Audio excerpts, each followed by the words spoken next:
రాజకీయ సమరానికైనా తిరుగుబాటుకైనా నేను సమాధానం చెప్పాల్సింది ఇద్దరికే.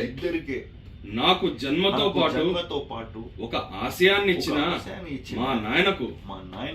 మా నాయన్ను నమ్మి 30 ఏళ్లుగా ఓటమి తెలియని నాయకునిగా గెలిపించి గుండెల్లో పెట్టుకున్న మీకు మా నాయన చావు వార్త విని ప్రాణాలు కోల్పోయిన వాళ్ళ కుటుంబాలను పరామర్శించడానికి ఓదార్పు యాత్ర చేస్తానంటే హైకమాండ్ పర్మిషన్ తీసుకోమంటున్నారు. అడిగితే ఆపేమంటున్నారు. మాట తప్పడు మడమ తిప్పడు అని మా నాయనకి ఒక పేరుంది. ఆ వైఎస్ఆర్ కొడుకుగా ఇచ్చిన మాట తప్పి ఢిల్లీ అధిష్టానానికి తల దించమంటారా?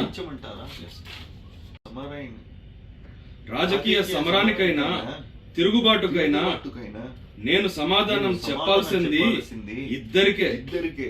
నాకు జన్మతో పాటు ఒక ఆశయాన్ని ఇచ్చిన మా నాయన్ను నమ్మి 30 ఏళ్లుగా ఓటమి తెలియని నాయకునిగా గెలిపించి గుండెల్లో పెట్టుకున్న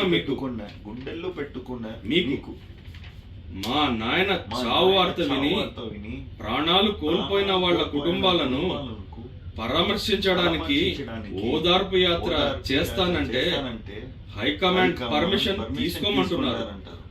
అడిగితే ఆపేమంటున్నారు.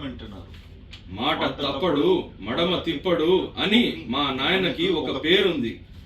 ఆ వైఎస్ఆర్ కొడుకుగా ఇచ్చిన మాట తప్పి ఢిల్లీ అధిష్టానానికి తల దించమంటారా?